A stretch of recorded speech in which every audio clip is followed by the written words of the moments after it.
বনদস্যুদের অত্যাচারে জেলেদের বন্ধ হয়ে গেছে সুন্দরবনে যাওয়া।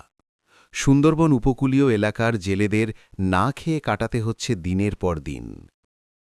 সুন্দরবন বিশ্ব ঐতিহ্য ম্যানগ্রোভ বন, যার আয়তন ৬,১১৭ বর্গ কিলোমিটার, গাছপালা দ্বারা আচ্ছাদিত এলাকা। ২০১৮ সালের ১ নভেম্বর সুন্দরবনকে দস্যুমুক্ত ঘোষণা করেন সরকার। কিন্তু দস্যুমুক্ত বলা সেই সুন্দরবনে এখন প্রায় ঘটছে জেলেদের ওপর হামলার ঘটনা। মুক্তিপণের দাবিতে অসহায় জেলেদের জিম্মি করছে দস্যুরা। এতে করে ভয়ে অনেকেই যাচ্ছেন না সুন্দরবনে। এর মধ্যে বলতে গেলে দক্ষিণ অঞ্চলের প্রায় লোকজন প্রত্যক্ষ পরোক্ষভাবে সুন্দরবনের ওপর নির্ভরশীল। সুন্দরবন ছাড়া তাদের আয়ের কোনো উৎস নেই। মধু, মাছ, কাঁকড়া ধরেই চলে তাদের সংসার। এমতো অবস্থায় সুন্দরবনে গেলে বনদস্যুর সঙ্গে দেখা হলেই দিতে হবে মোটা অঙ্কের মুক্তিপণ, ৫০ থেকে ১ লাখ টাকা। সুন্দরবনের মাছ ধরি, কাঁকড়া ধরি, তারপর পোনা ধরি, ঠিক আছে, আমরা ওই কারণে এক জায়গায় থাকি, কিন্তু ১,৩০,০০০ টাকা দিয়ে ৪ জন মানুষ ছাড়াই গেছি। নির্ভরশীল, কারণ বর্তমানে জলদস্যুর কারণে সুন্দরবনে যাওয়ার কোনো পরিস্থিতি নাই। ডাকাত প্রতিরোধ হয়, তাহলে যাওয়ার একটা সুযোগ হবে। টাকা আছে ৪০,০০০, ২০,০০০, তাহলে একটা নৌকায় বেশ ২০,০০০, না আমরা খাবো কি, টাকা দেবো কি? এই টাকা জেলেদের নিজেদের জোগাড় করার মতো কোনো সক্ষমতা নেই। মহাজন বা ধার দেনা করে দিতে হয় মুক্তিপণের টাকা। এতে ভালো নেই উপকূলীয় অঞ্চলের সুন্দরবনের উপর নির্ভরশীল জেলেরা।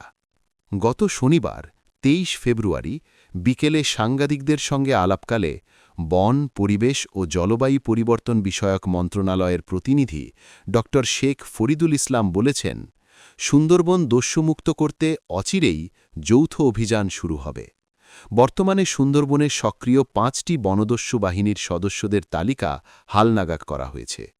চিহ্নিত বনদস্যুদের ওপর স্পেশাল নজরদারি শুরু হয়েছে। খুব শীঘ্রই সমন্বিত যৌথ বাহিনীর অভিযান কার্যকর পরিচালনা করা হবে।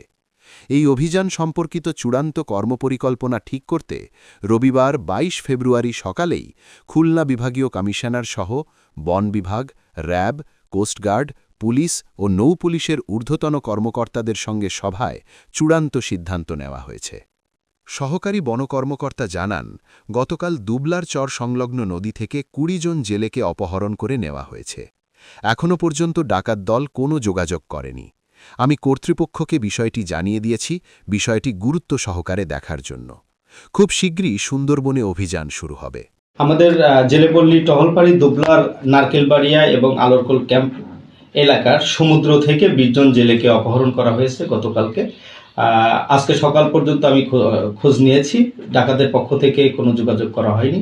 এ বিষয়ে আমি আমার ঊর্ধ্বতন কর্তৃপক্ষের সঙ্গে যোগাযোগ করেছি, ডাকাতদের এই অপতৎপরতা থামানোর জন্য যথাযথ ব্যবস্থা নেওয়ার জন্য। এর পাশাপাশি আমি মাঠ পর্যায়ে আমাদের ক্যাম্পগুলোকে তাদের টহল জোরদার করার জন্য নির্দেশনা দিয়েছে। ৫০,০০০ পরিবার যুক্ত, এই ৫০,০০০ পরিবারের ফ্যামিলি খুব অচল অবস্থা। আমরা জোর দাবি জানাবো মাননীয় প্রতিমন্ত্রীর কাছে, আপনার একান্ত সরাসরি হস্তক্ষেপ দরকার। কারণ হচ্ছে যে এরা খুবই অসহায়, এদের পরে প্রচণ্ড নির্যাতন চালাচ্ছে এই যে বনদস্যুরা।